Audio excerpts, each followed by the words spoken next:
Hello, and welcome. My name is MiniBetrayal, and this is Factorio Railyards, episode 6. I know I got the last episode number wrong. I think this is episode 6. Anyway, today we're going to start off by setting up a kind of pseudo-blue science automation. Sorry, pseudo-yellow science automation. We've got blue science ready to go. Firstly, though, we need to actually research yellow science, which is actually next on the list after low-density structures. Let's see what we need for these. So we need flying robot frames we've got. Low-density structures we're currently researching, and processing units. So let's have a look at what we need for a processing unit. So lots of electric circuits, advanced circuits, and sulfuric acid. Now we've got some sulfuric acid up here. Not a great deal of it. What's the limiting factor there? Limiting factor there is petrol. Why is petrol a limiting factor? Just not making it fast enough. Okay, that's fine. I guess we'll just have to deal with that. Copper is looking a little bit thin, and I've kind of built the oil in the way of it. Have I got stuff on me? I've got a little bit of stuff on me. Let me do a little bit of spaghettifying here, just to extend the length of the copper smelting line just a fraction. Okay, so not really perfect, but it will help. In fact, this line I can bring down much further. Yeah, let me do that. Okay, that should help the copper situation. Okay, now what was I doing? Ah yes, blue circuits. Okay, I think I am done here. That actually took a little bit longer than expected, but I have set up this little factory here that should make me some yellow science. It should make me exactly 500 yellow science, actually, if I've done my numbers right. So, we've got 5 machines here. This one here is actually going to make the yellow science. So that needs flying robot frames, which it gets from this box here, and I've counted that to make sure there's enough in there. It also needs low density structures, which it gets from this assembly machine here. And they are there. Okay, so this one, there's enough steel in there, there's enough plastic in there, and you need like 3 chests worth of copper. So I've just fed that straight in off a belt. But that will make them slowly, granted, but it will make them. And feed them into there. This one here is going to make the blue circuits. So it gets green circuits from this line here, it gets the sulfuric acid from the pipe up there, and it gets the red circuits from this one here, which in turn gets its green circuits from the same line. It gets its plastic from this box down here, which should have enough of it, and it gets the copper cable from that assembly machine there. And then after all of that is done, it should spit out the yellow science into this box here. So I'll give it a quick check, make sure it's actually making stuff.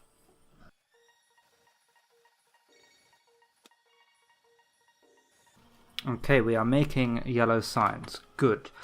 Now let me just have a quick check to see why plastic has stopped. Plastic has stopped because we've got no petrol, because we've got too much heavy oil.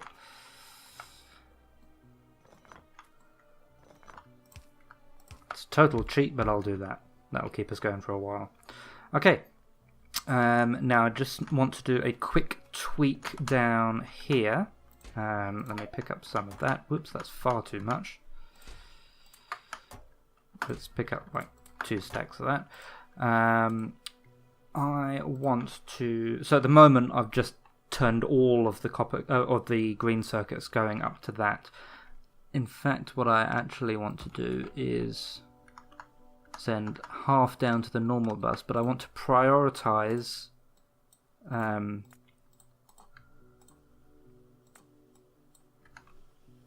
output priority to the right.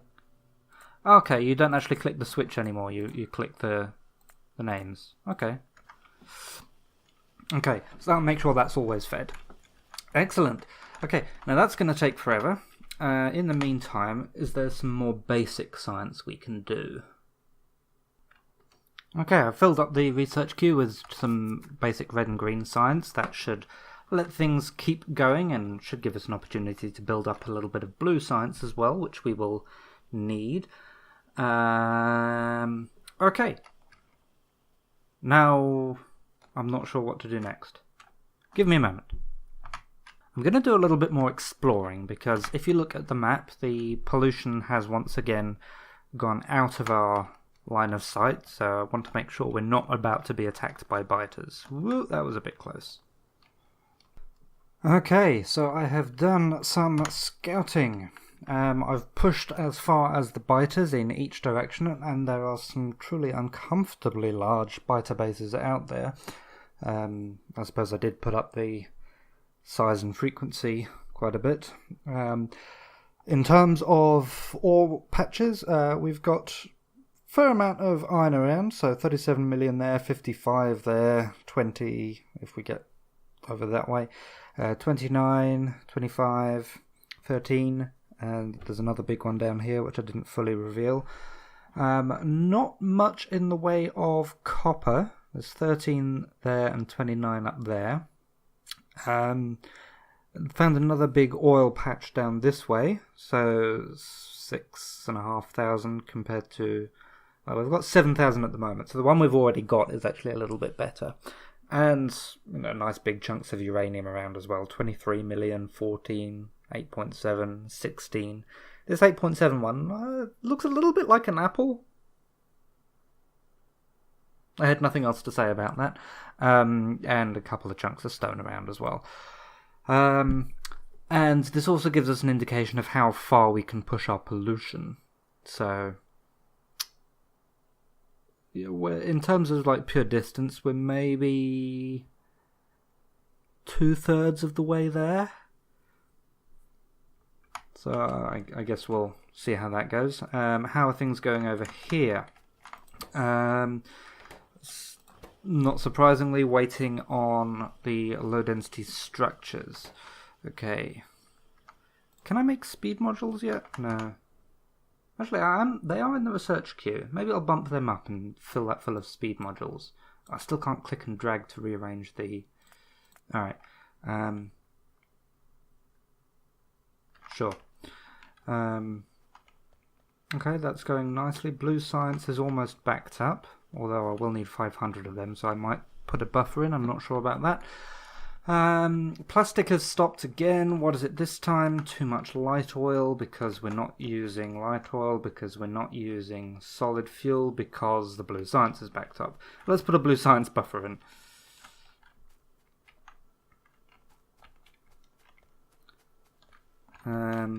I'll just make it a simple corner buffer like that. That should get us using some solid fuel. In fact, if I research rocket fuel, I'll just add that to the end there. That way it'll give us something to do with the solid fuel. And we can fuel our trains with it as well. Make them zoom around super fast. In the meantime, to get some plastic going, bonk. I'll do the usual cheat, just to get things moving again. Maybe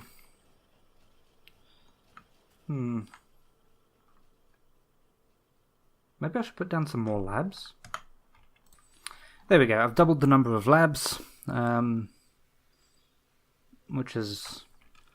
looks like it might have temporarily broken green and red science, but it's all backed up. That'll do its thing. Okay, and what else can we do while we wait for yellow science?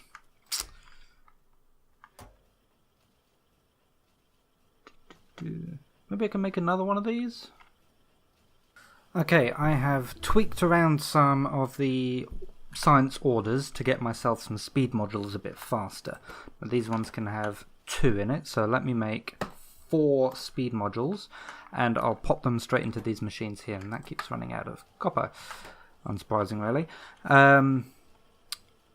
In fact, I might put a thing there. There you go. That will just help feed it full of copper. Anyway, what I'm going to do is end this episode here, and then instead of, well, I was going to say instead of saving it, I am going to save it, but then instead of coming back pretty much straight away for the next episode, I am going to let this run. I am going to build up my supply of yellow science and going to get logistics researched, because for a series called Factorio Railyards, episode 6, so 6 hours or more than 6 hours worth of gameplay, it's getting to the point where, I want to build some rail yards. So I'll finish off this episode by popping those in there. That'll help speed it up just a little bit. Well, by 40%, which should help them keep up with this, I hope. Anyway, I will, as I said, I will leave this running and come back to you once we've got the logistics researched. In the meantime, I will say thank you very much for watching, and I will see you again soon.